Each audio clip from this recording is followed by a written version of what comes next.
The way Jace has been banned out, that is not a ban you typically see all that much. Jax, Ziggs, and Kayle, pretty standard. Ziggs is going to be banned away from Snow. I have a feeling that Jace ban is also, look at this, heavy focus towards Snow. 3 Snow bans. That's exactly it in a nutshell. Jax and Kayle, identical bans to what we saw in the first game. Reason Gaming didn't want Alex to be playing Jax, didn't want the Kayle either, and they've banned Twitch for free, so they saw that 10-2 performance and were like, nope, we want no part of this. So, Braum Lucian available. Lee Sin is available for Ku. Same again. Yeah, same again. And I saw Deficio, who, you know, everybody knows Deficio, LCS caster, actually tweeted, when are people going to realize not to give Voidal Braum? Which I think is a great point, because he was so good in the last game. Just, you know, a sublime performance on Braum. I have to say Freeze as well on Twitch. They've banned that away from him, as you mentioned. We'll see what Freeze goes with alongside that Braum, but you have to feel like Alternate have to somewhat, at least strongly consider the Lucian pickup here. Also, Syndra is very much available for Power of Evil. Now, I know you personally were digging that play. You were loving that play. The scat of the weeks are plenty. We're keeping Twitch alive. Yeah, I was having memories flooding back of previous games of Power of Evil. He's a player I actually hadn't casted in a little while, so it's one of those things that flew under the radar for me, and halfway through the game I was thinking, oh yeah, this is why Power of Evil is such a good player in my mind. I've seen him do this on Syndra. There we go. Okay, Aurelia and Lucian getting locked in. Nothing too surprising on that one. You, of course, don't want to let Lucian go alongside Braum. Gets pretty much a free stun off on that passive because of the way you get the 2 shots from Lucian. It's very easy to stack the Braum passive up on a target. Ku hovering over Lee Sin. I think I've said that like 100 times. Yeah, this is why he was banned in the last game. Lee Sin was banned away from Ku, and it's not that he had no effect on Evelynn, it's just he didn't really have a chance to. Well, what we were talking about it, we said he was very consistent on Evelynn. Yeah. And, you know, it's not quite the... That's a Draven. That is a Draven. Now, if you remember back to Heimerdinger Colossi days, the good old EUS Challenger series, Freeze played Draven a lot. And this was actually his best AD carry for a long time, so I love seeing this again. Yeah, I haven't seen it in a little while. We see it every now and again crop up. Not too surprising here. And I'm looking at that lane, Draven and Braum. That could be a very powerful bottom lane if they are given even an inch. Now, with Thresh open, do you think they go for it? I mean, hovering over the Leona, which isn't a terrible pick by any stretch of the imagination. I think we've seen her once in this tournament, if memory serves me correctly. Yeah, I think we did see her once yesterday in Group B games. But, you know, Leona would make a lot of sense here. Going up against the Draven. Draven doesn't have that innate escape that you know, other AD carries have, and it's somewhere back in my memory, Bonaparte on Leona always seems to put in a good performance. I'm pretty sure they played a heck of a lot of Leona Corki at MCM Expo as well, so you know, it's a safe pick for Alternate. So yeah, nothing too surprising there. Elise, again, nothing surprising. These picks, for the most part, aside from that Draven, you probably could have predicted. I probably would have thought it would have been more of a Graves pick here, as we've seen a lot of Graves recently. Yeah, Graves could have been a very strong pick also with Braum as well. It's not a terrible combination, but man, this just sends nostalgia coursing through me seeing Freeze on the Draven. And the other thing as well, you know, I mentioned about Thresh, but Leona makes a lot more sense. Thresh is very dependent on landing the hook, whereas Leona can say, okay, solo flash. And Draven, unless you have the flash available, you're going to get locked down, and it's very difficult to escape. But the same thing could be said for Twitch last game, and look how he performed with that. Okay, so we've had Lulu locked in. So it's not going to be the Syndra this time around, as, you know, you don't want to get counterpicked. Alternate had the opportunity to leave their mid laner to last, and very obvious from their picks that that was what they were looking for Snow to pick up something there to just kind of counter a Syndra immediately. So Lulu, not only is it just a consistent mid laner, going to help protect Draven if he does get into a little bit of trouble there, keep him alive, along with the likes of Braum and the rest of the NIP team. So Alternate, 25 seconds left. What will they pick to go up against Lulu? So, do you think they'll take a leaf out of Power of Evil's book and go for a Syndra themselves? I mean, Snow plays such a variety of mid laners, you have to assume he knows Syndra. I mean, we saw that Syndra in lane didn't do amazingly well against Lulu just because of the way that Wild Growth kind of, in a 1v1, really just counteracts it. Kassadin is available and we didn't even bring that up. I mean, it's one of those things that there was so much other to talk about. I was going to look through things. I was like, LeBlanc is available. Didn't even register that Kassadin was open. Typically would be a first pick, 10th pick in this lineup here. I guess they just... you know, putting a lot of respect on the mid lane player of Alternate of Snow and not just saying, oh, okay, Kassadin's available, we'll pick that. Opting for that Braum that has worked so well for them as their first pick. Oh yeah, we called this yesterday as well, but if Braum is available, he's more than likely going to get locked in. And that's what we've seen consistently throughout DreamHack Summer 2014. So if you have just joined us, we are in Group A right now, NIP facing off against Alternate. They did just beat Reason Gaming, so they have got the 1 point in this group stage. And the 2 top teams from each group will progress through. So yesterday, we were casting Group B. It was SK Gaming Prime and Faculty that go through to the next stages. The danger I have here for Alternate, the fear perhaps that I have, is that NIP are on 5 incredibly comfortable champions for them. We've seen Alex on Shyvana time and time again. We've seen Ku, Lee Sin. It's the champion he's known for. He's great as a jungler just in general on a lot of champions, but his Lee Sin is spectacular. I mean, Power of Evil, every mid laner can play Lulu. It's a very consistent champion. He's a very strong player as well. Freeze on Draven, you brought it up, and Voidal for the last week has been tearing through Challenger on Braum, so I'm a little bit worried for Alternate. Just by the comfortability now. It's Alternate's first game on the stage. NIP just had a game on the stage, so everything comfortability-wise should be on NIP's side. Yeah, that being said though, you look at the composition and you look at some of the characters that Alternate have bagged themselves, they're strong. Yeah. You know, Kassadin can get snowballing, Lucian, of course, top tier AD carry right now, with Twitch being banned out, the top tier. And you've still got the likes of Elise, and Nightmare can make that work for him out of the jungle. We've seen him play this champion a bunch. Yeah, I mean, Alternate's composition, if they get towards that mid and late game, is going to start unraveling NIP if they get caught out. It's a good pick composition. They've got Elise for the cocoons. They've got Leona, who's going to be able to throw down a solar flare if she gets the opportunity. And from there, Kassadin and Aurelia will clean up. Lucian will provide them the damage through the early and mid game. It, of course, does have good scaling, but is more for like objective control tower pushing unless he gets completely huge in the game. But, you know, Alternate, as you said, they've got a lot there to contend with against NIP. It's kind of just a matter of how the game is going to fall, and that sounds like a really obvious point, but it's something that is really underestimated. I mean, if Freeze can get the same amount of kills on Draven that we saw on his Twitch last game, he'll have no problems, but everybody knows how Draven falls off. Lucian doesn't really as well, so, you know. That's a good point as well. The Draven will fall off. Twitch just typically gets stronger and stronger and stronger. And plus as well, you know, the way that Freeze was playing Twitch is he was just sitting at the back lines with rat-a-tat-tat, smashing through players. You can't really do that as Draven. Yes, you can throw out your Whirling Death, but it doesn't have the same staying power as a Twitch's ulti. Yeah, exactly. And yeah, it's all to do with getting those early kills. So I'm wondering whether we're going to see any kind of lane swaps that we've seen before. Not seen a lot of Braum against Leona, actually. That's going to be an interesting one, because now they're both melee range supports, very CC heavy, so this bottom lane could be pretty explosive down there. It's going to come down to the positioning, I'd have to say, of the AD carries. We saw last time around Makler face-checking at level 1 and having to recall as a result. He didn't die, but that put him behind Twitch, and from there on in, it was pretty much easy pickings for Freeze. So if a similar thing happens here, you are going to see a very similar result as well. But you say this is an interesting team comp from both sides. By the way, the reason we're just filling for this long is we are on E West. We're having some issues with Tournament Realm yesterday, so we do have that 3-minute delay to try and fill in. Should be nearly done, actually. I think, yeah, probably about a minute left. Yeah. I don't know. Oh no, okay, you're completely right.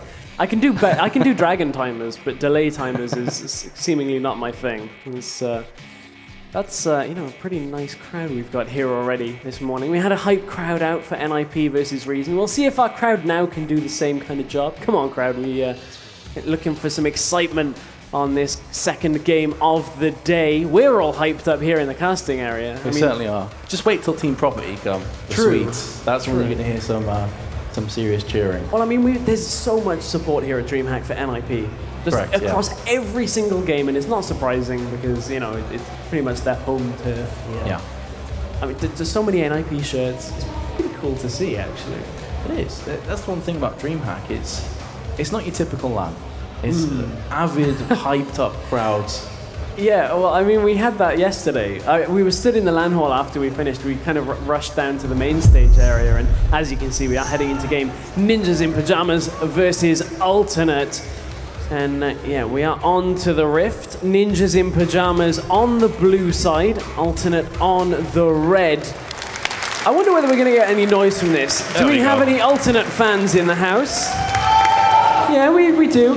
Now, do we have any Ninjas in Pyjamas fans in the crowd? I'm going to go ahead and say yes. I thought as much. I thought we might get that. But now we'll see whether we get any level 1 action, because we're getting that line of scrimmage set up a little bit here. This is more of that defensive start. Wards have come out. Going to be, I would imagine, very similar to last game where we didn't actually see much at level 1. I'm not sure if you caught that. I just heard a random Lulu laugh. Yep, I caught that. Power of Evil's having some fun here. Regardless, though, last time around we saw a very aggressive push in from NIP, getting the wards down on the red buff, I believe it was. This being a bit more defensive, being a bit more passive, respecting Alternate, and they don't want to give away too much. But it is going to be your standard starts, both dual lanes at bot, and of course that's going to leave Alex to go up against Phantom Joe at top.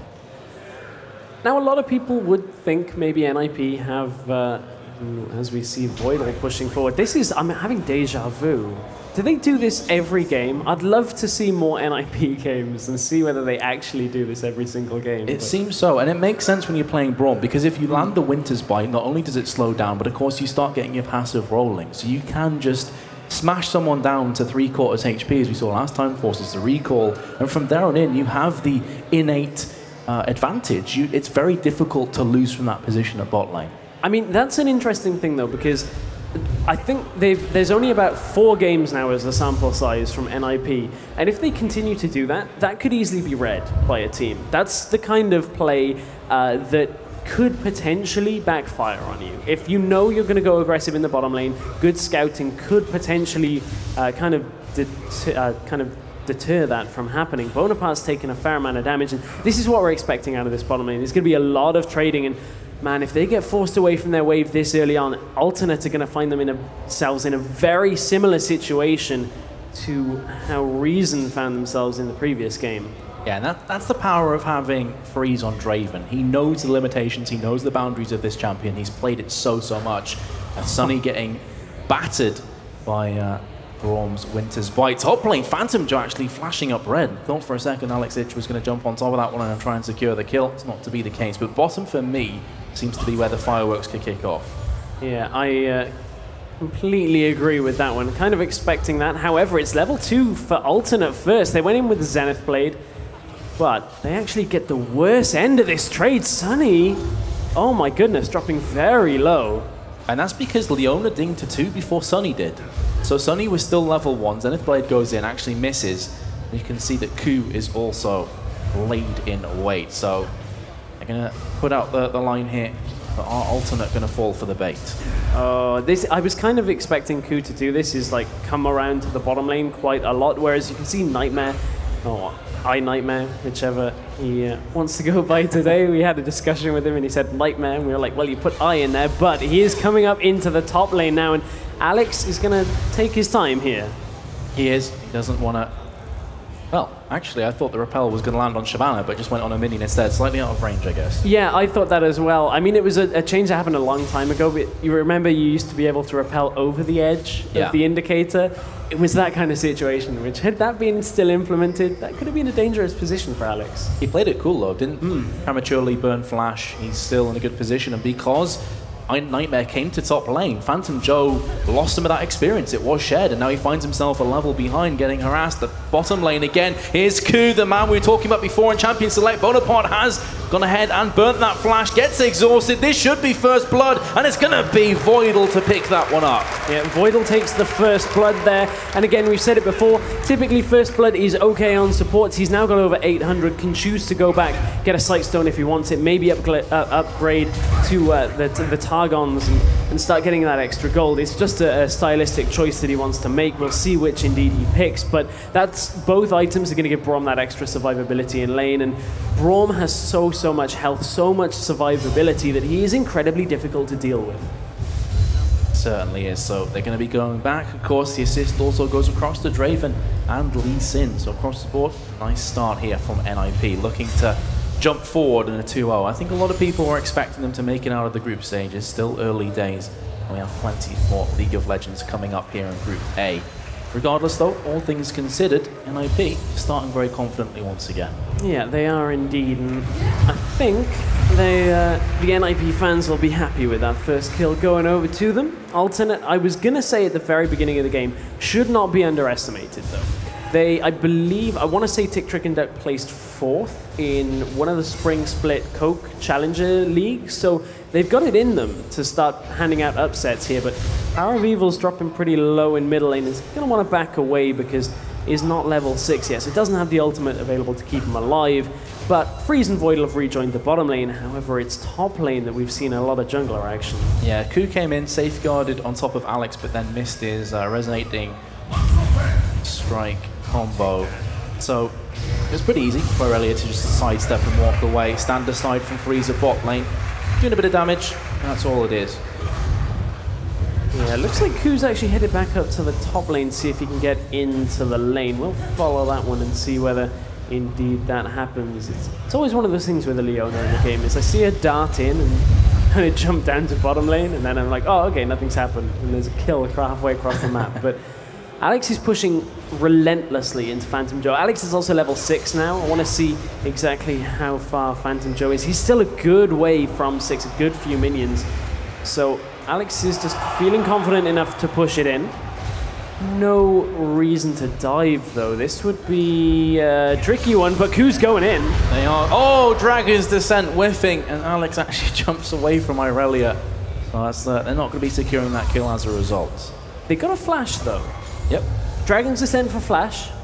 Great trade. You take that any day of the week, and that will pay off. Ku getting into that lane, just doing a little bit of damage. And again, this bottom lane, Freeze and Voidal are doing so well at controlling this lane, but there's the Zenith Blade. Stand aside straight afterwards, will knock Sunny away, and now they're turning this one back around onto Bonaparte. He used his flash earlier, and that is going to be Freeze getting some of those adoration stacks in. Tasty stuff from him, and now Sunny's actually taking the brunt of Voidal's rage, and he has to back away himself. And here comes the follow-up from Ku. He's walked over a ward, though, so he's not going to be able to get into the lane with Phantom Joe knowing he's there. But that bottom lane engagement couldn't really have gone much better for NIP. Freeze chose to continue to juggle the axe as you'd expect. It meant he couldn't catch up for the kill, but it just means that they're not trying to over-push here. Freeze doesn't know Nightmare is there, so he has to be careful that the Cocoon doesn't come out, but he's shown himself. Cocoon lands on Voidal. Freeze going in. Doesn't look like they want to jump on top of this one just yet, but that was Nightmare burning his flash just to escape. So there's that mid lane, Power of Evil and Snow going at it. Wild Growth was popped from Power of Evil, doing a lot of damage, flashing in. Is the last auto attack enough? Ignite ticks down, and Lulu picks up his first kill. Oh, the passive with the extra auto attacks from Pix just did so much work here, and NIP are just ramping their aggression up here. They've got to be a little bit careful in this bottom lane because I believe, okay, Nightmare's going to go for the red buff. Instead, they knew Ku was top lane, so they're opting for the buff over a clear gank in bottom side. And I don't know whether that's the right option here. I guess it depends on how far Bonaparte is from 6. He's a long way away and maybe caught a little bit out here.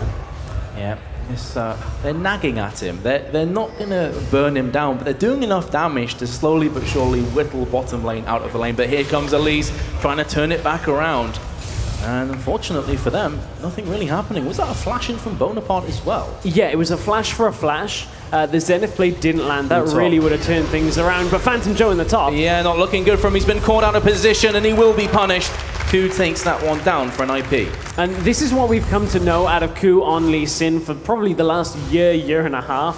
of watching him play is his Lee Sin is incredibly aggressive, and he's already got a kill and an assist to his name on this, and his lanes are doing so well that he's just able to sit with Alex in that top lane and make sure they're getting Alex the advantage here. Starting off very, very well from NIP. 4-0 already. A significant gold gap between the two teams at this early stage of the game, and they have the objective on top of it with that tower. Man, this is a significant gold lead. I hadn't actually looked up at the gold yet. 3.3k already. That's more than they had against Reason for quite a long period of time. It was very, very back and forth between the two of them. That Dragon kind of being the seesaw. Bottom lane, I believe Leona's trying to go in on Voidal. Draven is a little way away here, so Leona has to be careful. I believe Voidal has just enough mana for an ultimate here, so they do have to be careful. Freeze has just bought a BF sword, so look at the damage he's putting out. Yeah, he's leaps and bounds ahead of Sunny when it comes to gold at this stage of the game. Has a Vampiric Scepter and boots over him so far, but you can see that Ku, he's just constantly on the prowl for kills. He's not satisfied being involved in two. He's like, I want to get that third. Always wants more kills, does Ku, and you know, as I said, that's kind of the characteristic nature. Sometimes it backfires on him. That is one thing we will say, is we've seen games, specifically when he played a lot of Kha'Zix, he ended up kind of backfiring, going in very deep, not being able to get kills. The same with his Evelynn at times, but as yet today has been on point. Let's see if Nightmare can replicate it. Yeah, trying to get some revenge, make amends for that previous engage where Ku came up, but here we go. Has he stalled off long enough? Gets the first one, looking like it's going to be the double. And indeed it isn't. A bot lane, all hell breaks loose with Freeze picking up one kill, looking for the second as well. Culling comes out, and that is enough to keep Lucian alive. Freeze has heal, he's going for it. He is going to be diving past this tower, but Sunny seems a bit too quick. Mid lane, Snow is so low. Riftwalk and Flash will be just about enough, but my goodness, this game exploding. Oh my goodness, NIP just at once hitting the let's go button and just going completely ham into alternate. And the gold lead now, look at it, it's 6,000. Just about 30, 40 seconds ago, we were saying it was 3. 12 minutes into this game, and NIP are going to be taking their first dragon of the game as well. Oh my goodness, this is going all ninjas in pajamas. First game very close for NIP. They ended up coming out over their counterparts of Reason Gaming, but this has been a very one-sided affair so far, and it's a good way of shutting Kassadin down if you just destroy everything. Yeah, I want to take a quick look at something. Draven right now 94 CS to 60. Also has the extra kills, and remember the adoration stacks as well. Let's take a quick look how much he's got. 408 currently from the face of the mountain as well. So there are so many sources of gold for Draven right now that he is so far ahead. And you look at the gold, it's 3,000 that Sunny's collected throughout the entire game. 5,000 for Draven. Kick back, may save Phantom Joe, but he's forced to flash.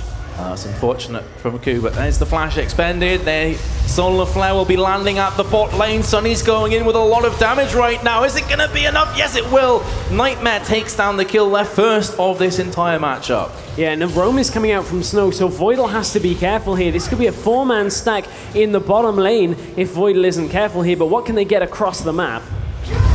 Oh, Dragon's Descent past the tower will be forcing away Irelia, but not going to be picking up the tower just yet, just pushing it. Meanwhile, at bot lane, you can see that the side of Alternate are trying to pick up towers of their own. There we go, Culling used to push this lane, so they are desperately trying to put a lot of pressure down across the board. Thing is, with Power of Evil coming down and Freeze rejoining Voidal in this bottom lane, I don't think there's any way that Alternate can actually push this bottom tower down.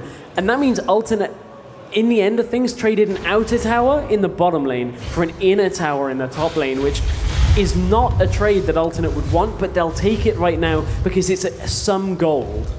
Yeah, they are hemorrhaging objectives. They're hemorrhaging gold at this stage, and they need to apply some kind of plaster, I guess, to that wound. And right now, it's not looking good. It's not looking good at all for them, and they definitely are in that risk of quickly snowballing out of control our NIP.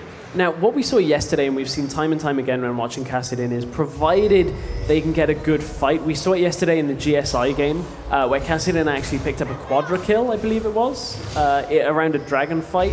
Yeah. It was at least a triple at one point. that kind of thing can actually get Ultimate somewhat back in the game, but it relies on kind of perfect play for a while. They need to make sure they're not making any mistakes, and they may have found Ku. Well, this is one of the things we talked about before. Sometimes he is overly aggressive, he's all right, but Sunny's taking a pounding at the bot lane. Whirling Death comes through, Solar Flare also lands, but he flashes back in, gets the kill, and he should be able to survive this one, or will he? Because a teleport into Glacial Fissure from Phantom Joe. Alex has joined the party as well, and suddenly Phantom Joe is going to be 6 feet under as Voidal picks up his second kill. Second kill of the game for Voidal, and as you said, that teleport just landed right as the Glacial Fissure completed as well. And top lane, Ku may be in trouble, is in trouble. He's going to be hard-pressed to get out of this one against a Kassadin. Yeah, escaping Kassadin, not the easiest of feats. Did he ignite as well? Yeah, he did. Okay. Okay. I guess Ku will just shrug and say, well, I was dead anyway. It's going to say worth. Like, summon enough for a guaranteed kill? Yeah. Like, that's certainly worth it for Ku. Yeah, exactly. At the point where he's already admitted defeat, anything extra to him is like, oh, sweet. Yeah. Cool, okay. He's not getting like an ignite kill on Draven or anything like that in a team fight. That could kind of shift that dynamic. Power of Evil now back into the middle lane. Gonna clear it out. Not really gonna go aggressive onto Snow, but NIP are the ones that are really putting down the aggression all across the map time and time again here. Only 2 kills for Alternate registered in this game, and they need a bit more. They need they need time, really. They need time and kills. Yeah, they need to stall this. They desperately need to stall it. But the problem there is that when you look at NIP, if you allow them to, they're just going to go for that Baron. And if you turtle in too far, you run the risk of giving away all the buffs, all of the jungle, and losing a lot of your gold income in that way. So then, in a strange place, you end up falling further behind. There's actually a little bit of an interesting dynamic with this game. With Shyvana, ultimately is going to end up being tanky. Braum is going to end up being tanky just naturally as Ku goes aggressive. This is kind of my point, is he's available to build more damage. And he is going to be caught though. Can he get the kill before falling? Yes, he can. 1 for 1. Bit of a strange play from Ku, but ended up being an even trade. Yeah, he flashed the solar flare to make sure he could get the kill there as well. But yeah, he's able to build more damage, and that actually highlights the second side of my point that I was going to make, is that he is not tanky at all, but there's the Glacial Fissure. Unbreakable into ultimate from Braum. Draven gets one, Whirling Death comes through, and will be living up to that name, and now they're looking for Bonaparte. He's taking so much damage from the backside, does get slowed from the Force Pulse. Freeze, but he does have enough damage regardless. Dragon's Descent, they're going in for this. They want the kills. They've sensed the blood in the water, but in doing so, they've actually walked right into Lucian. For Sunny, who takes so much damage, so much punishment, flash out as well from Alex. They somehow managed to pick up 2 kills without any retaliation whatsoever. Yeah, they can't get the tower though. They're a little bit low unless Bonaparte oversteps here. Bonaparte is going to die pretty quickly to Freeze if they get it, and actually they do concede here. I think that is in fact the right choice to make. NIP get that tower. Oh man, look at that gold difference already. Yeah, the gold difference is astronomical, and you can see that we talked about Draven needs to get those early kills. He certainly has got them. 5, 1, and 2 right now. 30 CS as well, still in that lane, has the extra gold from the face of the mountain, the adoration. And, you know, he's got the Bloodthirster, has a Brutalizer now as well, going for that Ghostblade build that we've seen on a couple of different champions. We've seen it on Twitch yesterday out of... This is racking the brain. That's going to annoy me if I can't remember who it was. Well, nevertheless, it's a lot of people played played Twitch yesterday. It's okay. Oh, and it comes Braum. Bonaparte trying to keep himself alive, but that again is going to be Nightmare taking all the damage. Snow has to walk away. And that execution from Freeze, that was a big chunk of health that just disappeared.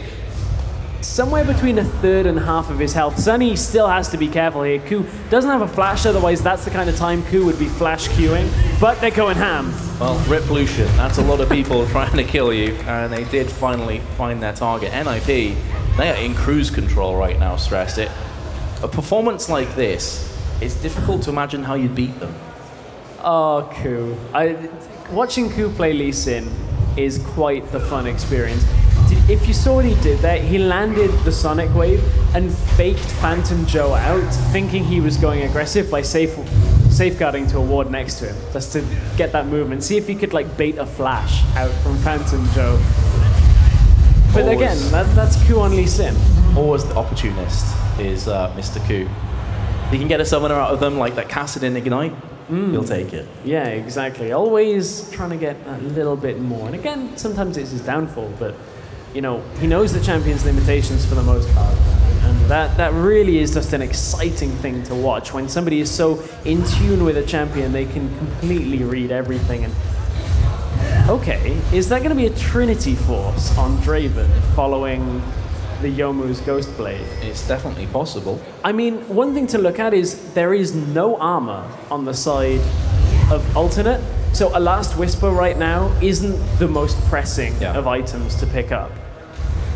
And the Phage is going to give him extra movement speed, and also is going to make him a bit tankier. And the Sheen on top of that as well. When he pops, the Q's is going to hurt, but there's a Nightmare being caught out. Dragon's Descent was popped. Here comes Q once again. Nice solar flare. Nightmare so close to death. There we go. The red buff will come good.